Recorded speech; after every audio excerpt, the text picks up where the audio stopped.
January 25, 2006, Mexico City, Venustiano Carranza neighborhood. An 82-year-old woman named Ana Maria de los Reyes Alfaro is gasping for air on the floor of her own apartment. A rubber stethoscope tube is wrapped tightly around her neck. The killer, dressed in red clothing, is already leaving the building. She always wore red when she went out to kill, but this time, something goes wrong.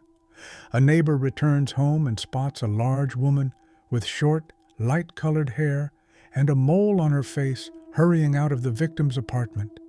The woman is carrying a bag. She's moving fast, trying not to draw attention. But it's too late. The neighbor has seen her face. The chase begins. Within minutes, police arrest her nearby. They find a stethoscope, pension forms, and a fake social worker ID in her possession.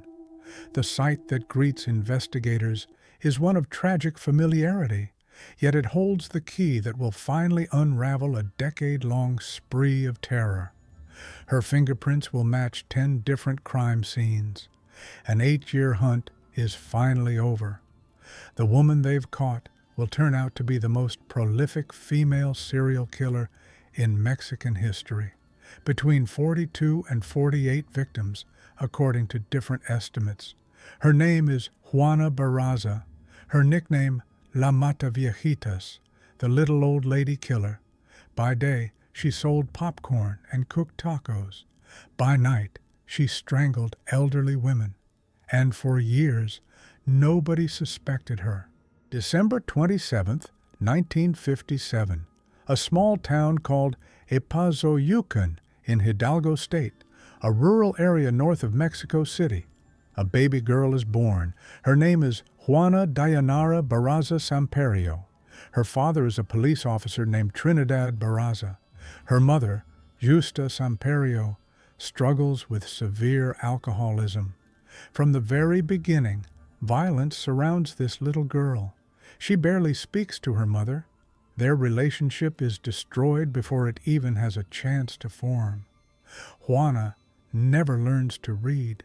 Verbal abuse and physical violence become her daily reality. The house smells of alcohol. Her mother's screams echo through the rooms. Neighbors hear the shouting, but nobody comes to help. Nobody intervenes. When Juana turns 12 years old, her mother does something that will shatter her world completely. Justa Samperio trades her own daughter to a man named Jose Lugo for 3 bottles of beer. Not for money, not for shelter, not even for food. For 3 bottles of cheap beer. A 12-year-old girl exchanged like property for alcohol. Lugo takes Juana away.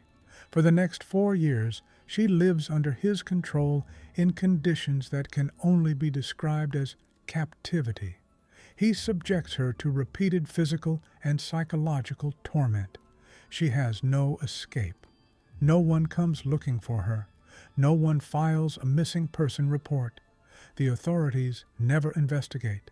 She is invisible to the world, and the nightmare continues, day after day, month after month, year after year.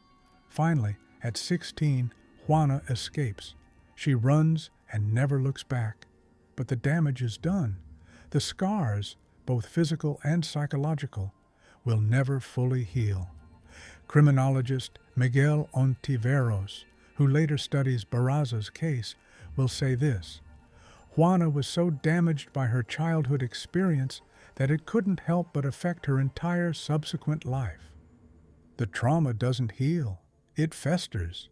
It transforms into something darker. In later interviews, Juana always emphasizes one thing: the main culprit for all her suffering was her mother. Not Lugo, her mother, the woman who sold her for beer. That hatred doesn't disappear with time. It only accumulates, transforms, and waits for its moment. Every time she sees an elderly woman, something inside her stirs, a memory, a rage, a need for revenge that will one day find its release. Eventually, Juana escapes from Lugo's grip and tries to build a life. She gives birth to 4 children, 2 boys and 2 girls. She works as a popcorn vendor on the streets of Mexico City. She scrapes by with odd jobs: domestic work, street vending, petty theft. There's never enough money. The city is unforgiving to someone like her. Illiterate, poor, with no family support. Her oldest daughter marries young and moves away, though she maintains contact with her mother.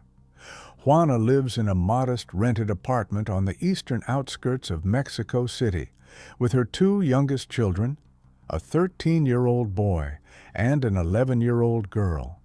The apartment is small, cramped, but it's hers. But the worst blow is still ahead. Her oldest son is killed, beaten to death with baseball bats during a street robbery. This loss will haunt Juana for the rest of her life. Another piece of her breaks, another reason to hate the world that has taken everything from her. Neighbors from the middle-class area describe her children as friendly, and Juana herself as always pleasant to talk to. She was proud of raising them alone, her lawyer will later say, proud that she was both father and mother to them. None of the neighbors suspect what's happening behind closed doors. They don't see the rage simmering beneath the surface. They don't know about the childhood sold for beer. They don't know about the dead son. They just see a woman trying to survive.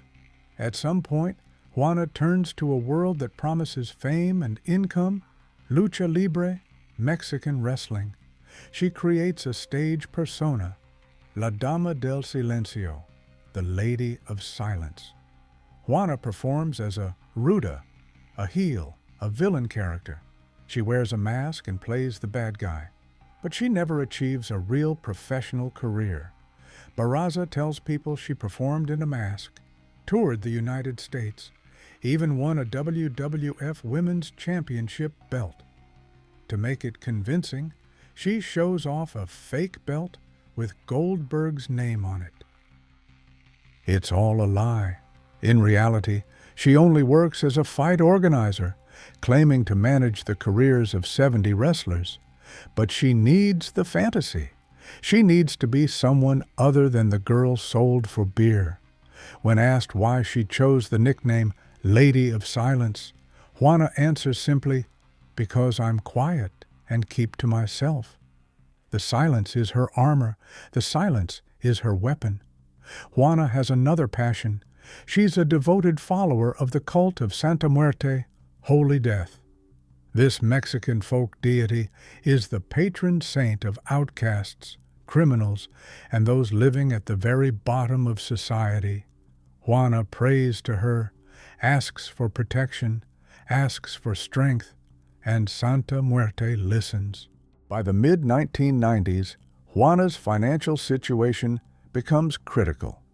In 1996, she and a friend named Araceli Tapia Martinez develop a plan. They dress in white coats, pose as nurses, and break into the homes of lonely elderly women to rob them. At first, they simply wear white clothing, but later, Juana acquires a real medical uniform and stethoscope.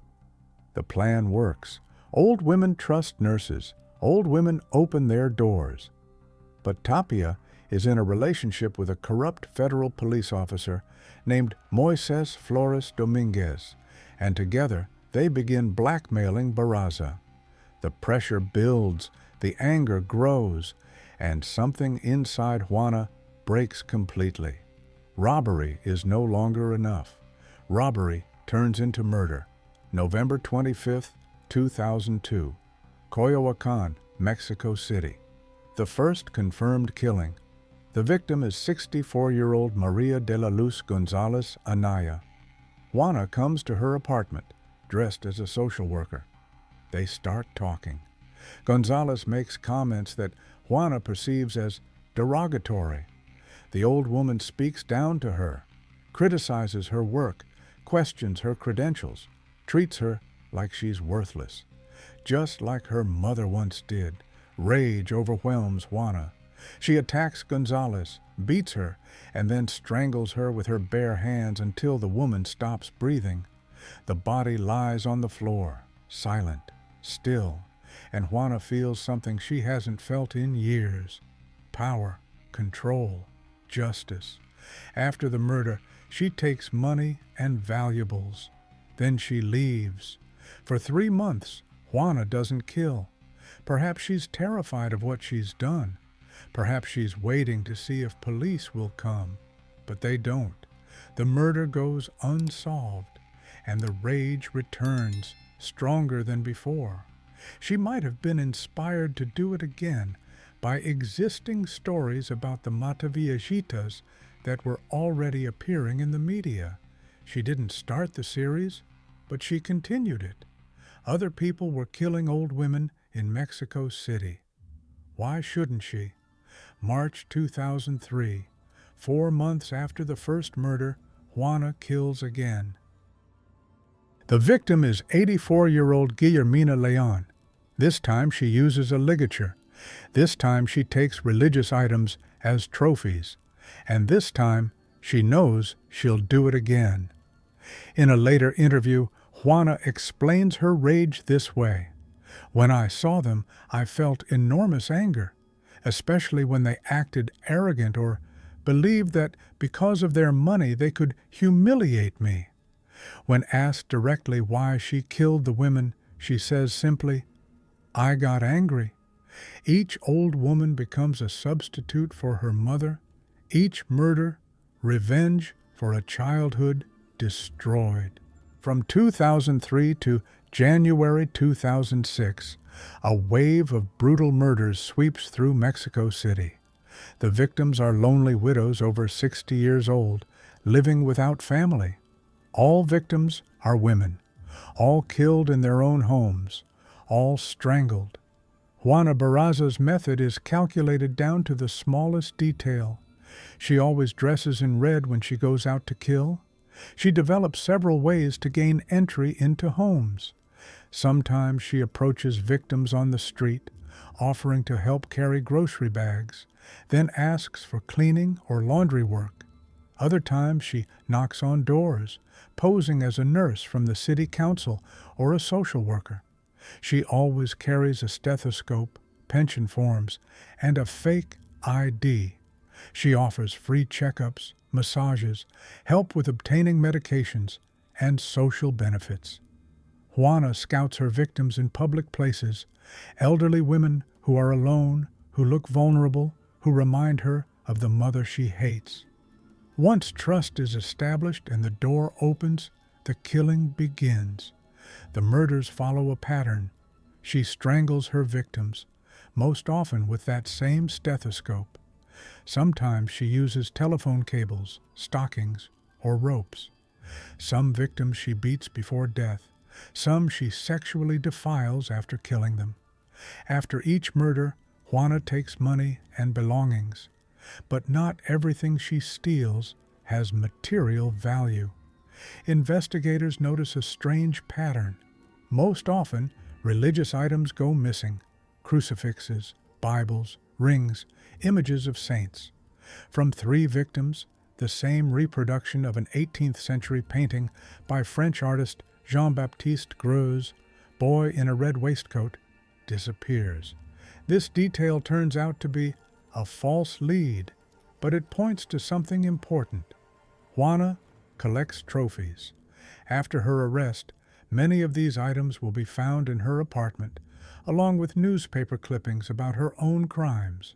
She keeps them like souvenirs, reminders of her victories. Between killing sprees, there are breaks, from 1 to 5 months. Juana returns to normal life, works, raises her children. She cooks their meals, walks them to school, chats with neighbors. She sells popcorn on street corners. She prays to Santa Muerte, and then she dresses in red again and goes hunting. In 2005, the situation changes. Juana begins a relationship with a taxi driver named Jose Francisco Torres Herrera, nicknamed El Frijol, the Bean.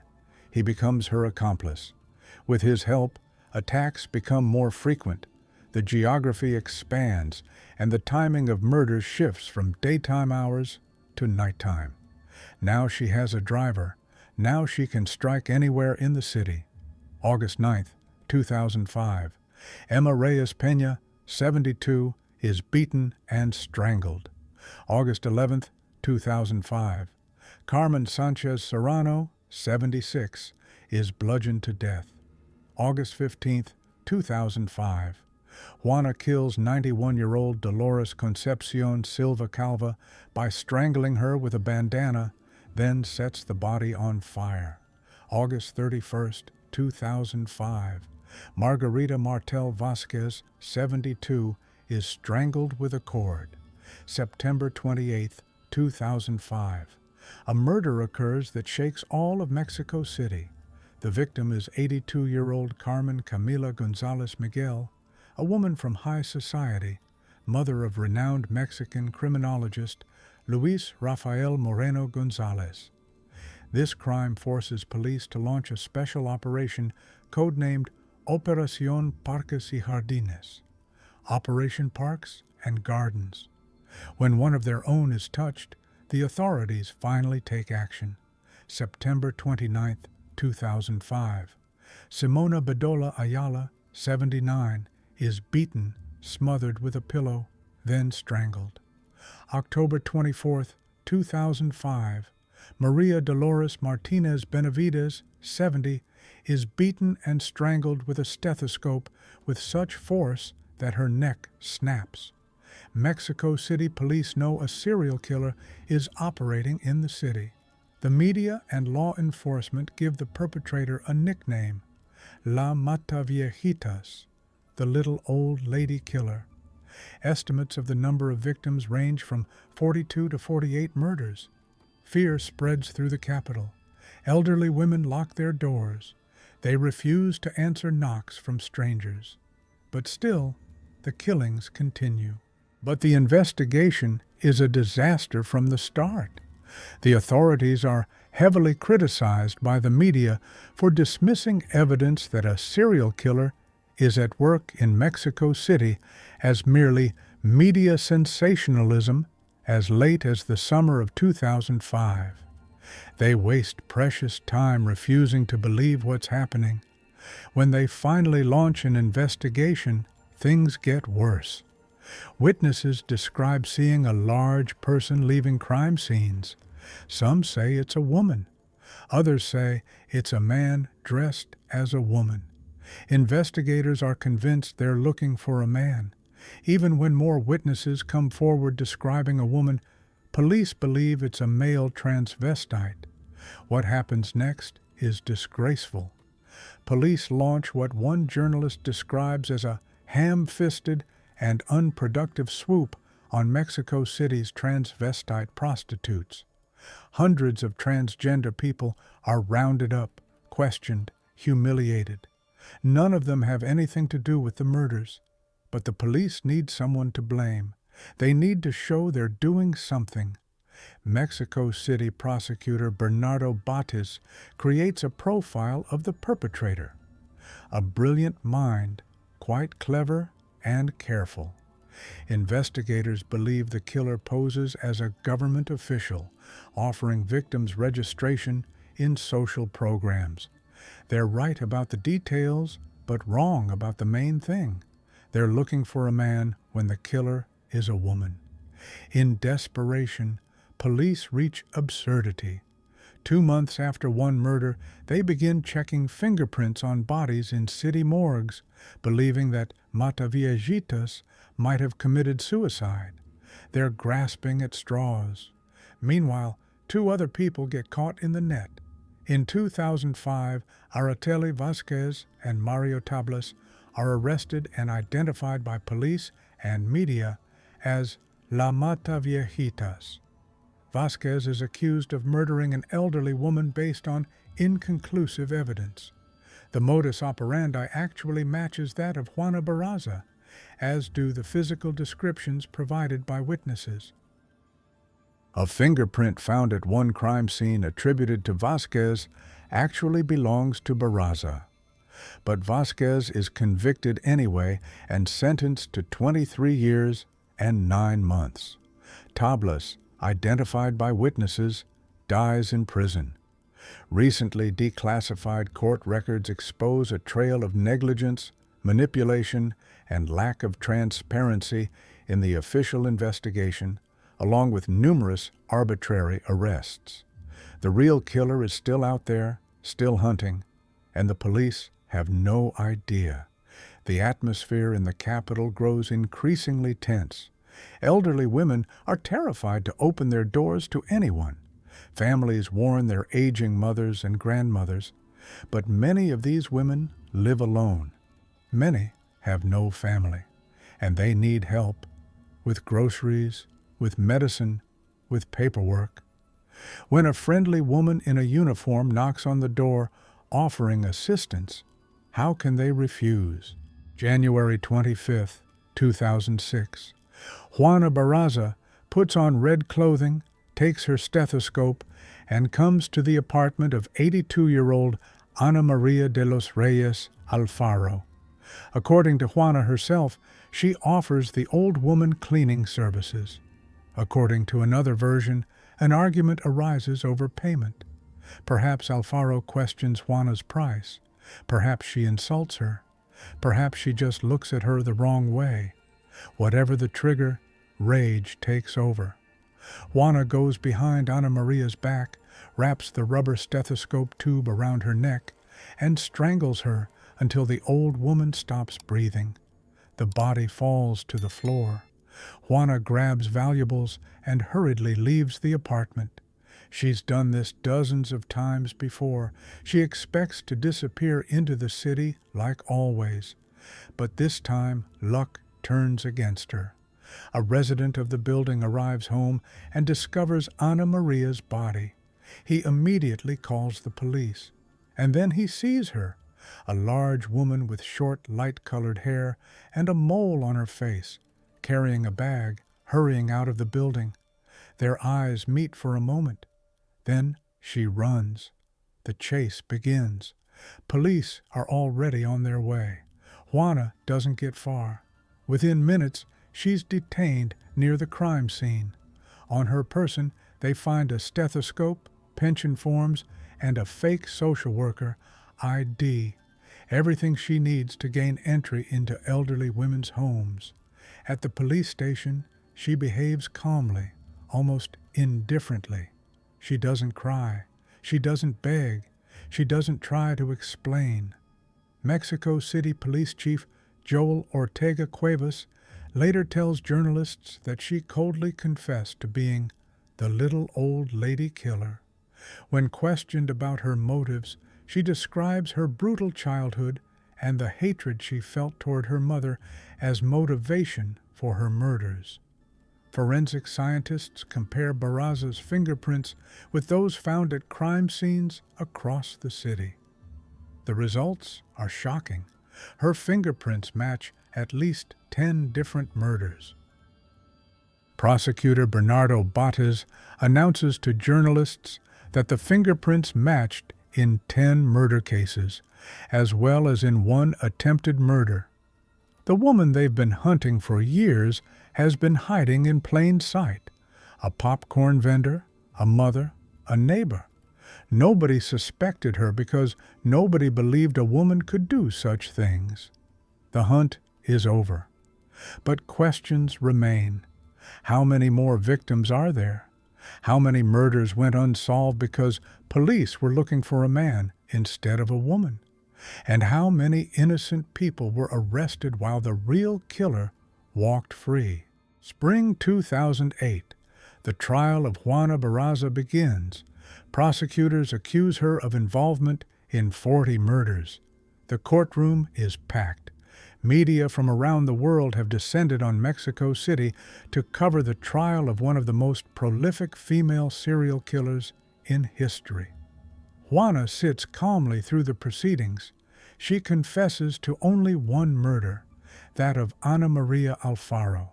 She admits she strangled Alfaro after a dispute over pay for her maid services. She tells investigators that the motive was lingering resentment regarding her own mother's treatment of her.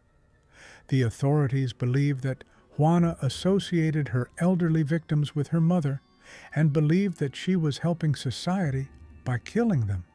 But Juana denies all other charges. She insists she's being used as a scapegoat. The defense strategy is mixed. On one hand, lawyers argue that Juana is being blamed for all unsolved murders of old women in Mexico City, even ones she didn't commit. They point out that police had arrested others for these crimes. They highlight the sloppy investigation, the rush to judgment. On the other hand, they try to get her declared insane. But psychological examinations ordered by the defense cannot confirm mental illness. The authorities believe that Juana Barraza is a psychopath who felt no remorse. While they don't have the evidence to prove it, police believe she may have killed close to 40 women in total, making her one of the worst serial killers in Mexican history. March 31, 2008. The verdict is delivered: guilty. Juana Barraza is found guilty on 16 charges of murder and aggravated burglary, including 11 separate murder episodes. The sentence: 759 years in prison, the longest sentence ever imposed in Mexico. Under Mexican law, sentences are usually served concurrently, and the maximum term of punishment is 60 years. This means that Juana Barraza will most likely spend all 60 years in prison for the rest of her life. She will die behind bars. After Barraza's arrest, authorities officially closed the Mataviejitas case, despite the fact that more than 30 murders remain unsolved. The case is closed. The city can breathe again, but for many families, there are no answers, no closure, just the knowledge that someone killed their mothers, their grandmothers, and got away with it. Juana's 2 youngest children move in with their older sister after the arrest. Their childhood ends the day police come for their mother. They have to live with the knowledge of what she did. They have to carry her crimes for the rest of their lives. Today, Juana Barraza Samperio, 68 years old, is serving her sentence in the Santa Martha Acatitla Women's Prison on the outskirts of Mexico City. She has found a new occupation. She cooks tacos. Monday through Wednesday, she sells them in the prison yard. Her specialty is the Yucatecan delicacy cochinita pibil, slowly roasted spicy pork. Inmates line up to buy from her. She smiles as she serves them. After 18 years in prison, Juana remains defiant. She is tired of there being no justice, tired of being talked about without her voice being considered. She insists she didn't commit all 16 homicides and 12 robberies she was sentenced for. She maintains she's being used as a scapegoat, blamed for every unsolved murder of an elderly woman in Mexico City during those years. In 2015, her name briefly hits headlines when she marries another prisoner through a government program. The media presents it as a great love story, but they never saw each other until the wedding day. As soon as we saw each other, the love disappeared, she later tells a deputy. During a year of marriage, they see each other only 3 times, for a total of 40 minutes. She files for divorce. Now she laughs when she thinks about it. Love is for other people. Officially, Juana is found guilty of murdering 11 women. But the real number of victims remains a mystery, between 42 and 48 people, according to various estimates. To this day, no known serial killer in Mexico has surpassed this number. The story of Juana Barraza raises complex questions about gender violence, social neglect, and psychological trauma. All of her victims were women, just like herself. A woman killing women, directing her pain at those who resembled the source of her suffering. Criminologist Miguel Ontiveros believed that Juana was so damaged by her childhood experience that it had to explode. The abuse she suffered, the betrayal by her own mother, the years of rape and violence, all of it festered inside her until it found a target. Psychologists proposed a theory. She killed elderly women to release the rage she harbored toward her alcoholic mother. Each old woman became a substitute for Justa Samperio, the woman who sold her daughter for beer. Each murder was revenge for years of humiliation and pain. Each strangling was Juana finally taking back the power that was stolen from her as a child. The case also revealed the vulnerability of elderly people in Mexico City, widows living alone without protection or support. These women became invisible victims in a city where violence and crime reached critical levels. Nobody checked on them. Nobody protected them. They were easy targets for someone like Juana, someone who knew how to smile, how to seem helpful, how to gain trust before striking.